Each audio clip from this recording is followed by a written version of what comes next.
Assalamualaikum warahmatullahi wabarakatuh. Saya Salvatiana Putri, perwakilan dari kelompok 9 yang beranggotakan Latifah Nur Permatasari, Muhammad Seji Yunus, Ahmad Kurniadi, Mbak Muhammad Maulana, dan saya sendiri Salvatiana Putri. Kami di sini akan menjelaskan tentang rencana marketing untuk produk ember komposter. Yang pertama adalah overview project yang akan dijelaskan oleh saya sendiri. Ember komposter. Ibu Arum lahir di Cianjur 22 Januari 1972. Membuat ember komposter dengan tujuan untuk membuat masyarakat jadi lebih peduli dengan lingkungan dengan cara bercocok tanam. Ember komposter adalah produk yang dijual dari barang bekas untuk mengolah limbah menjadi pupuk kompos yang sangat baik untuk lingkungan. Lalu selanjutnya adalah alat dan bahan dalam pembuatan ember komposter. Yang pertama adalah 2 buah ember beserta tutupnya. Yang kedua adalah selang berukuran 0,5 meter. Yang ketiga pisau dan yang keempat adalah penggaris. Selanjutnya adalah proses pembuatan ember komposter. Ada 6 tahap. Yang pertama, membuat lubang pada ember yang telah disiapkan. Yang kedua, selang dimasukkan ke dalam lubang. Yang ketiga, membuat lubang kembali pada salah satu tutup ember. Yang keempat, ember yang sudah diberi lubang dimasukkan kepada selang. Yang kelima, masing-masing ember ditutup kembali. Dan yang terakhir, yang keenam, ember dan tutup ember yang sudah diberi lubang diletakkan di atas ember yang tidak diberi lubang. Masyarakat peduli terhadap lingkungannya dan salah satu caranya adalah bercocok tanam dan membuat pupuk sendiri menggunakan ember komposter. Ember komposter mempunyai banyak manfaat. Salah satunya adalah mengurangi limbah keluarga dan menciptakan lingkungan menjadi lebih bersih dan juga asri, sehingga masyarakat akan semakin menjadi hobi bercocok tanam dan pada akhirnya menciptakan sikap peduli lingkungan. Fungsi ember komposter yang pertama adalah ember komposter dibuat untuk membuat pupuk kompos tanaman. Lalu produk yang dibuat dari barang bekas untuk mengolah limbah menjadi pupuk kompos yang pastinya sangat baik untuk lingkungan. Lalu karena pupuk yang dibuat dari ember komposter limbah, salah satu tujuannya untuk mengurangi limbah rumah tangga dan membuat lingkungan menjadi lebih bersih dan juga asri. Lalu yang selanjutnya adalah analisa SWOT. Yang pertama strength, yaitu kelebihan atau keunggulan produk ember komposter.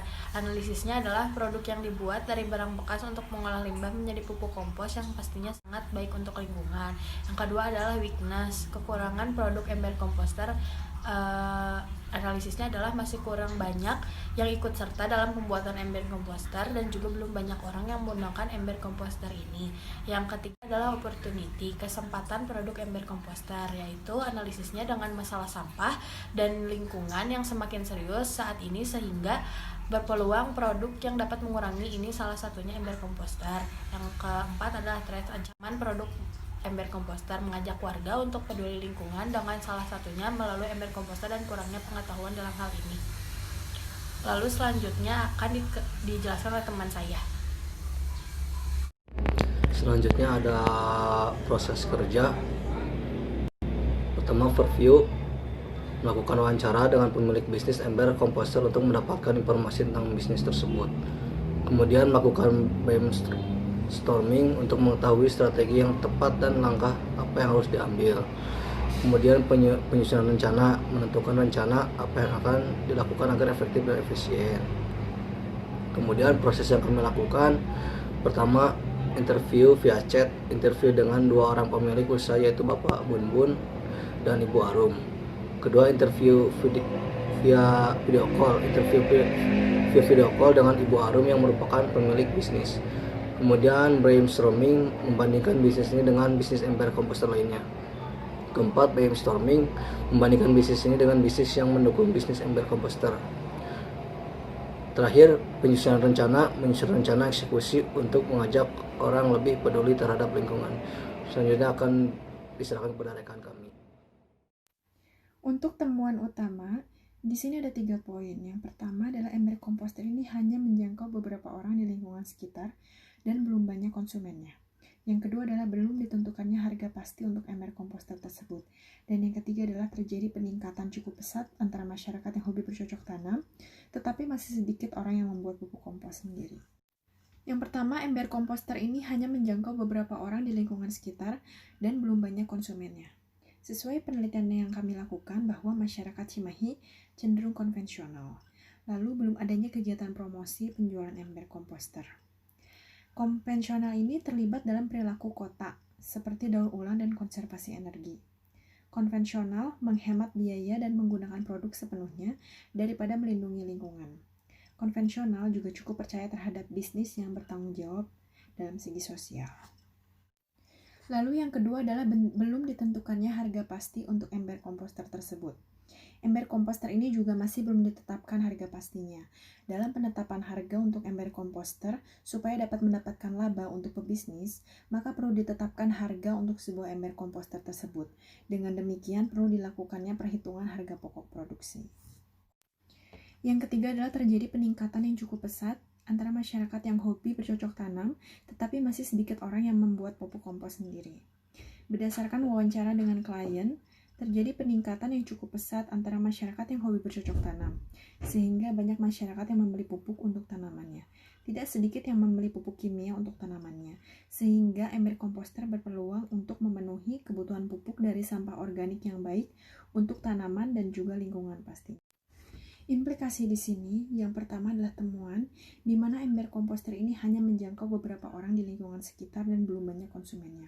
Implikasinya adalah bagaimana cara menjangkau konsumen bahwa ember komposter baik dan bermanfaat untuk lingkungan. Lalu yang kedua adalah belum ditentukannya harga pasti untuk ember komposter tersebut. Implikasinya adalah bagaimana cara menetapkan harga untuk ember komposter. Dan yang ketiga adalah terjadi peningkatan yang cukup pesat antara masyarakat yang hobi bercocok tanam. Implikasinya adalah bagaimana cara menjangkau konsumen yang hobi bercocok tanam untuk memproduksi pupuk sendiri dengan ember komposter yang mengurangi sampah.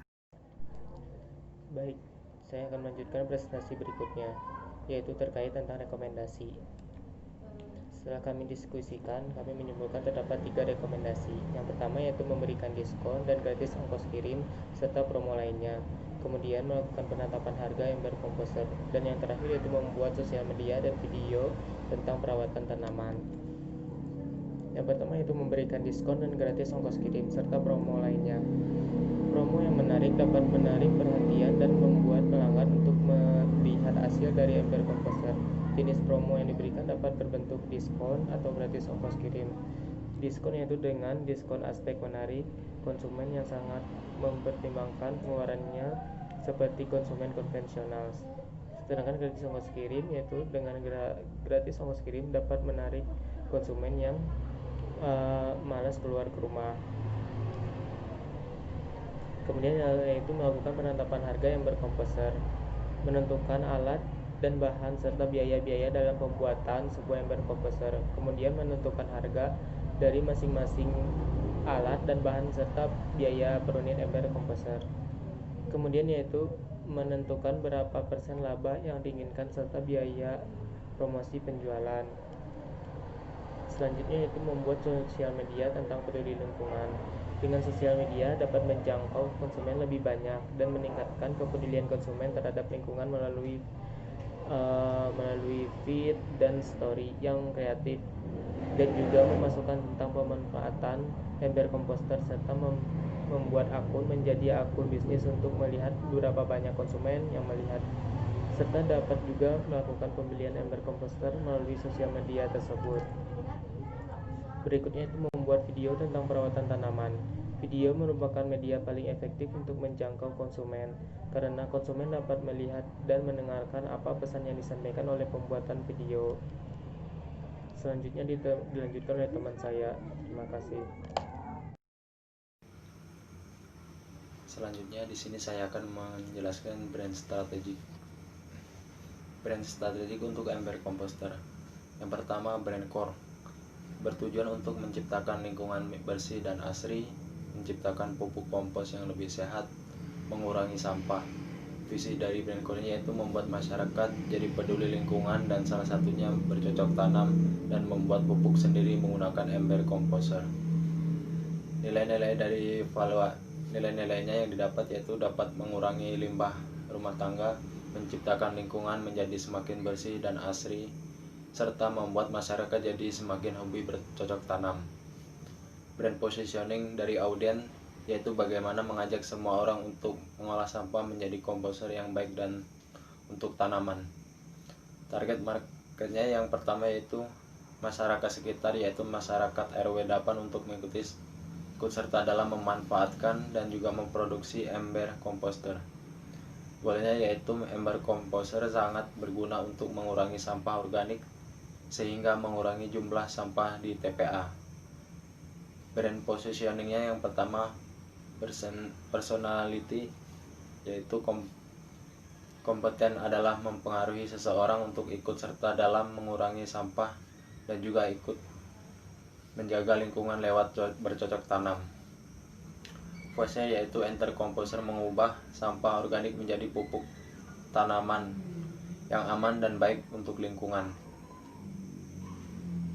Tinggalnya yaitu grand product, hashtag ember composter, hashtag ayo bercocok tanam, hashtag ayo kurangi sampah, hashtag juga jaga lingkungan.